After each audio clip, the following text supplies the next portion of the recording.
Bueno, Francisco, seguimos 18 horas 44 minutos. La conductora de la hora del CAE es Cristel Schwemmer, ¿así se dice?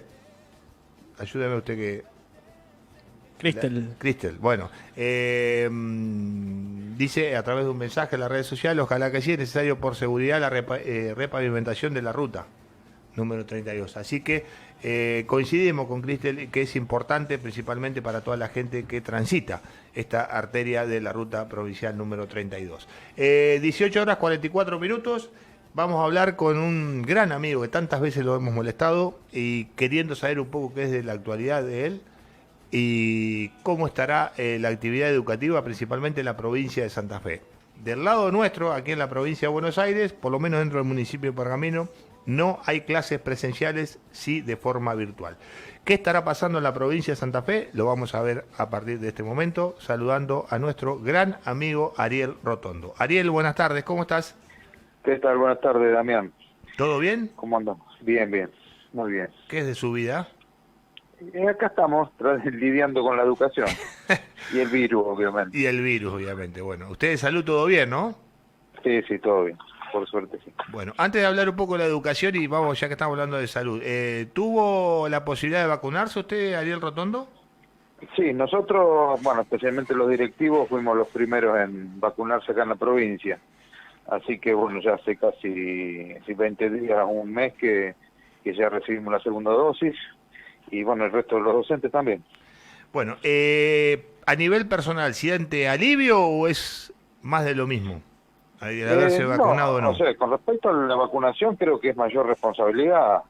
Uno también tiene que tener en cuenta que, a pesar de que en algunas localidades como la nuestra el nivel de vacunación es alto, esto no significa que estemos libres de poder contagiarnos y como digo, a veces es mayor la responsabilidad de cuidarnos, de no confiarnos y bueno, tener obviamente todas las medidas de seguridad sanitaria que eran previas a previa a la vacunación, tenemos que seguir conservándolo, así que bueno, esto es seguir cuidándonos.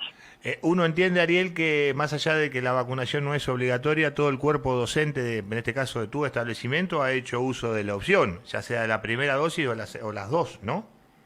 Sí, hay muy pocos casos contados en que no, bueno, hay siempre, no digo si gente que son antivacunas, pero a veces tienen cierto temor, a lo mejor por alguna experiencia previa y también por lo que se dice que no se vacunan, pero son contados, creo que no, uno o dos casos en la localidad. Si lo querés contestar, está bien, y si no, también. ¿Tenés Mm, alguna opinión formada sobre esto? Viste que generalmente en los medios de comunicación se instala mm. vacunas sí, vacunas no. Depende qué canal Mira, veas. hace 100 años la gente moría por enfermedades que hoy no muere. Yo creo que las vacunas han contribuido mucho a todo esto, a darnos una mayor calidad de vida y mayor cantidad de años de supervivencia, así que me parece que la respuesta está dada por eso. Si no confiamos en la ciencia, no vamos a poder confiar en absolutamente nada. Sí, y es lo que decimos nosotros acá, por lo menos en esta radio, es la única luz que vemos a favor del Ujú. futuro. Entonces, más que nada por el tema de la salud y esta pandemia que le cuesta irse todavía, de todo el mundo, no solamente de Argentina, y bueno, hay que hacer uso de esa opción, ¿no? Exacto. Obviamente, si tenemos que elegir entre cuidarnos o medicarnos con elementos naturales, obviamente vamos a hacerlo. Ahora, si no podemos evitarlo y como en estos casos especialmente y en otros que nos ha pasado también hace algunos años, como la gripe aviar y todo esto, estas virus que han andado dando vueltas y haciendo imposible la vida, si no confiamos en las vacunas, obviamente no tenemos en otra cosa que confiar. Ariel, vamos a hablar un poquito de la parte educativa y en este caso Dale. de la provincia de Santa Fe. Vos estás trabajando como director de la Escuela Secundaria de Santa Teresa. ¿Han vuelto en algún momento desde la última vez que hablamos a clases presenciales o todavía siguen trabajando desde la virtualidad? Nosotros, bueno, después del feriado del 25 de mayo se suspendieron las clases, antes estábamos trabajando dentro de esta nueva normalidad de burbujas, Pero bueno, después del 25 de mayo hubo 3 días en los que no hubo clases ni siquiera virtuales. Acá se levantó una cierta polvareda en ese momento, especialmente con las escuelas privadas, que no querían dejar de tener el vínculo con los estudiantes y con la familia especialmente. Pero bueno, después de ese 25 de mayo fue suspendida nuevamente la presencialidad, solamente con algunos grupos prioritarios.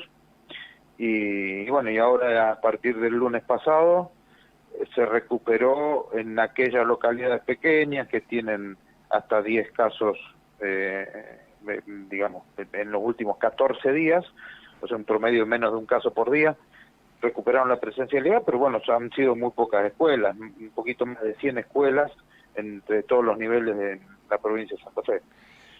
¿Cómo fue la vuelta a clase esos pocos días que tuvieron antes de lo que fue el decreto del presidente antes del 25 de mayo? ¿Qué percibiste vos? ¿Cómo fue la vuelta a esos pequeños días que tuvieron de burbuja? Fundamentalmente la satisfacción y la alegría de volver a la escuela creo que fue absoluta. O sea, yo no había visto en mis 30 años de estar vinculado a la educación, no había visto semejante alegría de poder ingresar a la escuela. Incluso en esta, digamos, irregularidad de la presencialidad, de venir una semana no, se daba esto de reencuentro casi permanente con los compañeros, entre los docentes. Bueno, poder habitar de nuevo el edificio de la escuela me parece que ha sido fundamental. Pero sí, es una cuestión más, diría, simbólica más que pedagógica. Obviamente el vínculo pedagógico se ve muy resentido y exige estrategias y nuevos métodos de enseñanza y aprendizaje de los que estamos todavía muy, muy lejos. Hoy, siendo miércoles 16 de junio, ¿cuál es la situación actual?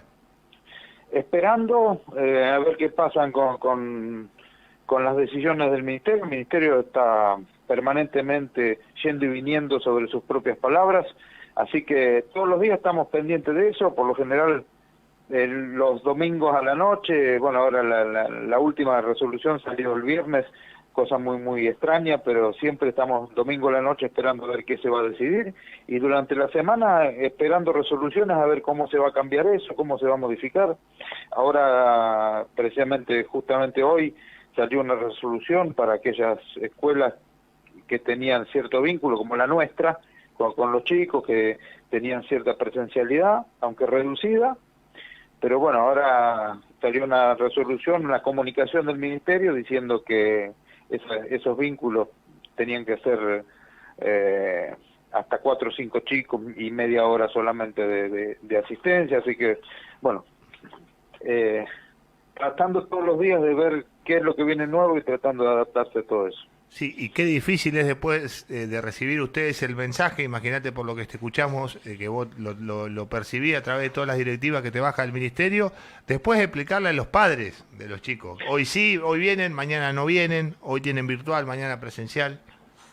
Es una comunicación permanente. Nosotros, gracias a que hace muchos años que tenemos un software de comunicación y los chicos están permanentemente trabajando con él, que tenemos una comunicación muy fluida, pero siempre es dificultoso esto de esperar hasta el último momento a ver si los chicos vienen a la escuela o no, si los docentes tienen que asistir a la escuela para dar, decir, las clases virtuales, si lo tienen que hacer desde la casa, si hay semipresencialidad, si no hay semipresencialidad, si hay que mandarles las tareas, si a los chicos no pueden recibirlas, hay que tomar otra estrategia para que los chicos puedan recibirlo. Esto es un ida y venida permanente que, bueno, lo peor que nos puede estar pasando es que nos estemos acostumbrando.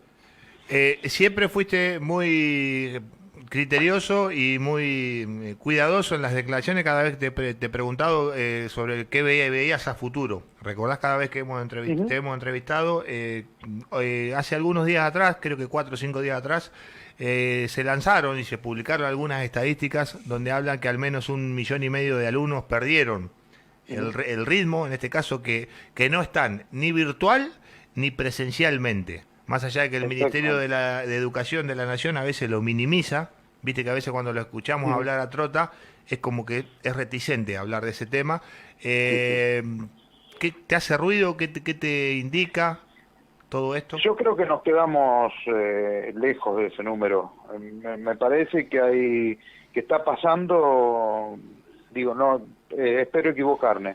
En secundaria creo que está pasando algo que va a ser muy difícil recuperar, y es que muchas familias humildes que necesitan más ingresos han tomado, digamos, la determinación de que sus hijos trabajen, y creo que eso nos va a costar volver a traerlos a esta lógica de la edad de escolarización. Me parece que las consecuencias de esto, y si se trasladan mucho más en el tiempo, van a ser casi diría inimaginables, y quiero pensar que podamos tomar las decisiones apropiadas para volver a cierta normalidad, como digo, en la escolarización de los adolescentes especialmente. Pero temo que en algunas regiones del país esto va a ser muy, muy difícil. Sí, y encima los indicadores hablan de que con viento a favor, como quien dicen, por decir algo para que se entienda, el oyente estaría volviéndose a clases presenciales sin ningún tipo de impedimento. Hablan del mes de abril, mayo del año próximo.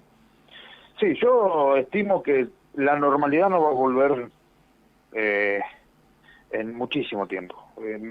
Incluso pienso que la escuela que conocíamos como escuela, como edificio, como movimiento de personas, como cercanía entre las personas, no va a volver en muchísimo tiempo o nunca. Va a haber una nueva estructura de escuela. Ahora, tenemos que ponernos a pensar si ese cambio en la escuela va a estar acompañado por un cambio en la educación. Una cosa es cambiar una escuela y otra cosa es cambiar la educación. Entonces, esto es lo que son mis temores, es ver cómo pensamos de nuevo la secundaria, que ya habíamos entendido que había que cambiarla hace 10, 20 años atrás. Pero no hicimos nada, nos encontramos con esta situación, y ahora no solamente hay que cambiar la educación, también hay que cambiar la escuela. Entonces, estamos en un doble desafío, y si no entendemos cuáles son esas dos partes y qué incluye a cada una de esas dos partes, me parece que nos va a costar mucho salir. Sí, y también uno percibe, por lo menos lo que hablamos nosotros acá, con gente joven, con gente que va a la secundaria, también inclusive le pasa a los chicos de la terciaria, y ni hablar del primario y del jardín, ve cierto agotamiento. Es como que los chicos ya se aburren, por ponerle algún adjetivo, ¿no? Es como que uno ya le da lo mismo, ¿no? ¿Pasa eso en la provincia de ustedes, así en Santa Fe, en Santa Teresa? ¿Percibís eso? Yo creo que acá, como digo, como tenemos que pensar en escuela y en educación, creo que también tenemos que pensar en el trabajo del docente, más allá digamos, de este agotamiento de los estudiantes en todos los días conectarse a un Zoom o recibir correos y trabajarlo. Tenemos que pensar que el trabajo del docente no puede asimilarse con un trabajo en otro ámbito empresarial o cualquier otro tipo de trabajo que puede llevarse a cabo de manera virtual. O sea, el trabajo del docente es un trabajo presencial. En primer término es presencial. Entonces, pensarlo como teletrabajo es una equivocación. No podemos asimilarlo de ninguna manera. Estos creo que son los desafíos que tenemos por delante. Por eso también el agotamiento, y digo, ojalá que no nos pase esto de acostumbrarnos a esta situación. Sí, es verdad eso. Porque esto es una cuestión que a lo mejor se torna insalvable. ¿Por qué? Porque, como digo, si cambiamos la escuela sin cambiar la educación, no nos va a ir demasiado bien. Si cambiamos la educación sin cambiar la escuela, tampoco. Y si cambiamos esta lógica del trabajo docente, tenemos que tener muchísimo cuidado. Sí, y a veces nosotros también desde los medios de comunicación acompañamos a esta variable, porque en definitiva, ¿cuántas veces lo hemos hablado vos en espacio y tiempo desde varios meses atrás? Que venimos reclamando esto, que el oyente común entiende, che, pucha, recién ahora se acuerdan de que los chicos tienen que ir a clases. Y hay gente como vos que está desde hace 4, 5, 6 meses atrás diciendo que tenía que pasar lo que hoy reclaman en la mayoría de los municipios, por ejemplo, acá en el municipio de Pergamino, por ejemplo. Sí, sí, y además esta costumbre de tomar la educación como igualdad, cuando en realidad no se trata de igualdad de edificio y de escuela, sino que se trata de igualdad de oportunidades. Entonces, tenemos que brindar oportunidades a los chicos. Si no les brindamos oportunidades y equiparamos hacia abajo, es lo que nos fue pasando durante muchos años con lo que hablamos de educación. O sea, no solamente nivelamos hacia abajo en educación, sino que ahora queremos nivelar hacia abajo en escuela. Entonces, esto no nos va a dar un resultado mucho mejor que el que puede dar la lógica de razonarlo. Entonces, tenemos que volver a movilizar la escuela, la estructura de escuela, para poder empezar a movilizar la educación. Porque si no, estamos en una época de profundas tensiones, en donde hay un montón de indicadores que van tensionando para un lado y para el otro y no van hacia ningún lado. Es como el juego de la soga. El que tiene un poquito más de fuerza se va a arrastrar a los demás, pero acá no hay ninguna visión de igualdad de oportunidades, no hay ninguna visión de cambiar la estructura de escuela, no hay ninguna visión de cambiar la estructura de educación, pero todos en el mismo momento, mancomunadamente, con la participación activa de los directores, de los equipos de docentes de las escuelas. Acá hay todavía 2 o 3 personas que deciden sobre el resto de los demás, sobre los demás. Y esto no nos, lo repito, creo que no va a llegar a buen término. Ojalá, como lo dije ya 2 veces, me esté equivocando. Pero hace ya varios meses que estamos hablando y todavía no vemos una salida, por lo menos razonada, de todo este problema en la que nos metimos. Sí, y es como que el bote, en vez de ir para adelante, va para atrás, se va alejando de la orilla, ¿no? Porque exacto. No. Estamos navegando, ¿no? Es como estar en una laguna en donde para todos lados vemos la costa, para todos lados vemos el agua, pero al fin nos quedamos en el mismo lugar. Bueno, y también la pregunta que siempre te hago es ¿cómo hacen para calificar a los chicos? Desde la parte práctica, ¿cómo hacen ustedes allí en Santa Teresa, por ejemplo, y entiendo yo que la mayoría de los colegios vecinos, de los otros pueblos vecinos de Santa Fe, deben trabajar sobre un sistema igualitario, porque en definitiva hay que poner una nota o hay que decirle algo al que te devuelve el trabajo de forma virtual o en lo poco que se hizo de forma presencial? ¿Cómo lo siguen trabajando a eso, Ariel? Creo que este es uno de los temas más críticos de todo esto. Crítico porque especialmente en aquellos chicos que están terminando o sea, especialmente a nivel secundario, más que todo. No hay ninguna definición exacta, razonable, equitativa y con vista a lo que va a pasar. Esto significa que todas las calificaciones son unas valoraciones de lo que nosotros pensamos que pueden haber hecho los chicos en su hogar o no. Acá yo siempre he sido muy crítico en esto, especialmente en el nivel secundario. Creo que jardín y primaria podemos pasar sin calificar, pero en secundaria tenemos que tomar una decisión de si calificar o no. Estamos también a media agua. Estamos adoptando casi todas las escuelas criterios de evaluación, rúbricas, teniendo en cuenta la responsabilidad o la respuesta de los estudiantes ante las propuestas que le hacen los docentes, pero hasta ahí. O sea, seguimos ahí también en esta laguna en donde está la costa, pero no vamos hacia ningún lado. Me parece que esta es una de las cuestiones que está en este momento preocupando también mucho a las autoridades educativas, porque ya es el segundo año en donde las calificaciones no están y tenemos que pensar a ver si en realidad vamos a calificar o no vamos a calificar. más allá de hacer valoraciones pedagógicas del desempeño de los estudiantes. Claro, porque... Pero no hay una respuesta real, ¿eh? Y es una pena que no la haya, porque en definitiva uno estudia siempre, lo ha hecho cuando uno era joven, para probar y seguir esforzándose y teniendo un parámetro, por decir un número que se aprobaba en aquella época con 7, para sacarse un 7 o más de un 7, ¿no? Y ahora no hay parámetro, porque en definitiva Hoy los no hay chicos ningún no parámetro saben... y bueno, de hecho aquellos que terminaron el año pasado solamente han promocionado o no. Y ni siquiera el no es absoluto, sino que es una promoción asistida, o sea, promocionó o tiene una promoción asistida, que significa que continúa. Pero esto, a ver, yo no es que lo vea mal, todo lo contrario, lo veo bien. El tema es que tenemos que tomar una definición cierta sobre esto, o sea, si no vamos a calificar, bueno, díganos cómo va a ser este pasaje desde la secundaria a la universidad, por ejemplo. ¿De qué manera lo vamos a hacer? Porque para poner calificaciones al final que no representen el desempeño y las habilidades adquiridas durante el paso por la secundaria, entonces, bueno, vamos a estar mintiendo en todos los informes que los chicos se lleven de la secundaria. Así que ya 2 años es mucho. Si lo pensamos, es casi la mitad de la escolarización o en el caso de ustedes, 1/3 de la escolarización de los chicos en el nivel secundario.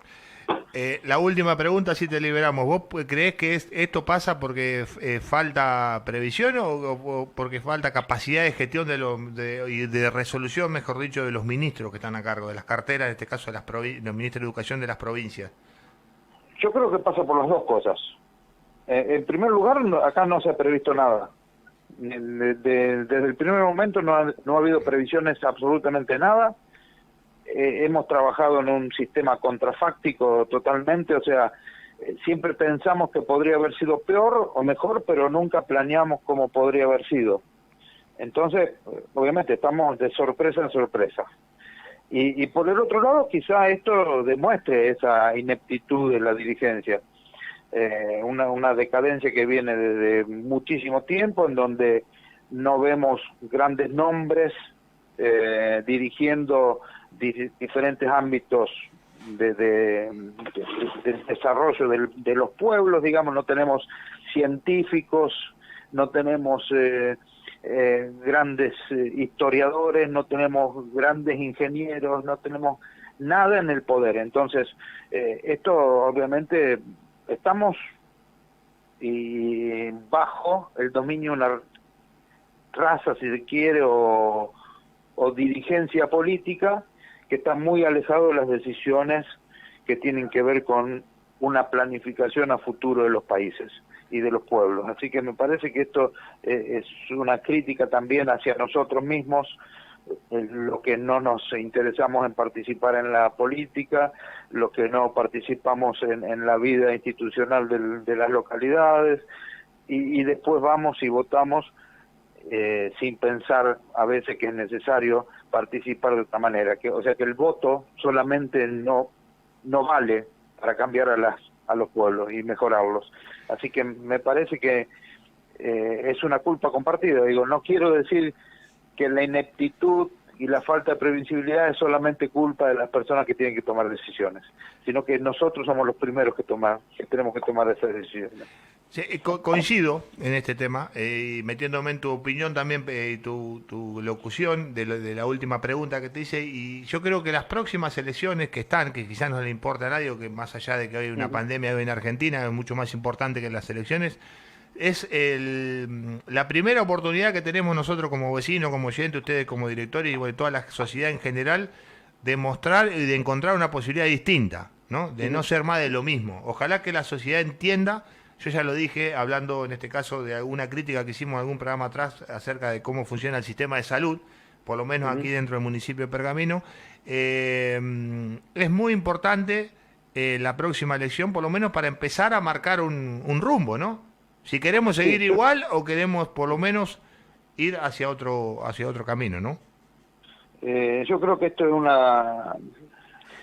en algún momento se va a dar este punto de inflexión. No sé cuándo, espero que sea antes de que uno por lo menos pueda seguir todavía con una vida activa y de poder trabajar por el bienestar de nosotros mismos, de nuestro pueblo. Pero espero que eso sea en breve, pero creo que es necesario que comencemos a entender que los primeros responsables somos nosotros, los que todos los días a veces nos damos vuelta la cara ante las injusticias, somos indiferentes a un montón de cosas, y creo que, como vos decís, siempre la oportunidad de una nueva elección, sea en pandemia, no sea en pandemia, es una oportunidad que tenemos los ciudadanos de poder cambiar las cosas. Así que es necesario que no demos vuelta la cara, que no seamos indiferentes y que pensemos siempre en que las decisiones tienen que ser tomadas no por la inmediatez, sino pensando razonadamente en cómo podemos ver, imaginar nuestro futuro. No digo mucho, pero por lo menos 10 o 15 años.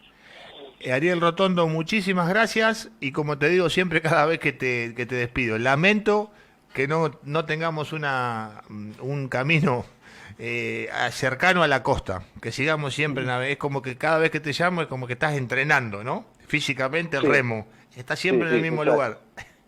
Exacto, estamos siempre en el mismo lugar y realmente digo, no solamente estamos en el mismo lugar, o sea, no solamente remamos contra el viento, sino que no vamos a ningún lado. Sí. Lo que sí vale aclarar, y lo hago extensivo siempre con todos los docentes que hablo, es el agradecimiento y las felicitaciones para todo el cuerpo de docentes de cada uno de los establecimientos, porque más allá de toda la crítica que uno hace o todos los testimonios que recoge, no es que no avanza la comunicación, no avanza la educación, sino que el trabajo es de hormiga, silencioso, de todos ustedes los docentes, que nunca bajaron los brazos, se acomodaron, se readaptaron, aprendieron nuevas formas de enseñar, ¿no? Ya lo hemos hablado varias veces con vos y con todos los docentes, así que muchísimas gracias por todo lo que hacen, en este caso por la educación en general. Bueno, gracias a ustedes. Es bueno que también se reconozca esto de parte de los docentes, y que se hace, así como se hace con los médicos, con los bomberos, también los docentes son aquellos que estuvieron siempre al pie del cañón trabajando y tratando de salir adelante. Un abrazo grande, saludo a la familia, bueno, y a cuidarse, ¿eh? Bueno, gracias por llamar y un saludo a todo el Socorro. Gracias, ahí estaba Ariel Rotondo, es el director de la escuela secundaria de Santa Teresa, pero más allá de eso tiene una muy buena experiencia y una excelente capacidad profesional para llevar adelante la dirección de este establecimiento y también explicar un poco hacia dónde vamos con la educación, en este caso en la República Argentina. 19 horas 12 minutos, Francisco Romero se prepara, no sé si está con el mate, el café. Tengo un pedido para hacer, ya que vi el mate ahí. Después vamos a hablar con los directores de la 95.7 para ver si podemos hacer la gestión, Francisco, de que traigan una cafetera acá en la radio, ¿eh? Buenísimo. ¿No se da mucho pedir? ¿Qué dice? ¿Qué sé yo? Nah. Si los directores de la radio pueden hablar con la gente de la Mutual, de los arroyos acá, que son sponsors de la radio, y pueden traer alguno, que la saquen de canje de última, ¿eh? Le ponemos una publicidad acá, así que estaría bueno, por lo menos para usted que le gusta tomar café. Yo tengo mi mate listo acá, el chupi pase. Sí, yo me lo olvidé hoy. Bueno, qué clara que la tiene Ariel Rotondo, ¿eh? Sí, muy. Y aparte es muy práctico y se hace entender muy fácil, ¿no? Siempre, a la hora de hablar siempre. Y es lamentable tener que coincidir, lo digo en el buen sentido, por todos los testimonios, todas las confirmaciones y aseveraciones que hace acerca de cómo está hoy la actualidad educativa en la República Argentina, no solamente en el establecimiento que él dirige allí en Santa Teresa, sino que pasa en todos los ámbitos. A usted, Francisco, le debe pasar en la parte terciaria también, siempre lo hablamos, es como que ya está acostumbrado o desacostumbrado, no sabe si un día tiene virtual, otro día lo van a llamar presencial, si un día le hacen un Zoom, un día lo hacen por mail, ¿no? Sí, lo peor de todo es que no hay nada claro tampoco, y por eso también uno como que ya se acostumbra. Claro, es como que ya te da lo mismo, como ¿no? que no te sorprende tampoco que un día para el otro se haga algo o se saque algo, pero bueno. Sí, pasan la mayoría de en todos los niveles. Sí, y lo peor educativo. es que no hay una definición al respecto en concreto, y que todos hablan de volver recién el año próximo, con suerte. Volver, Sí. cuando decimos volver, Ahí. volver sin ningún impedimento, sin ninguna burbuja, todos juntos, como era antes, ¿no? No hay un parámetro claro. Bueno, vamos a un temita musical y a la vuelta seguimos con más Magazine 95.7. Dale.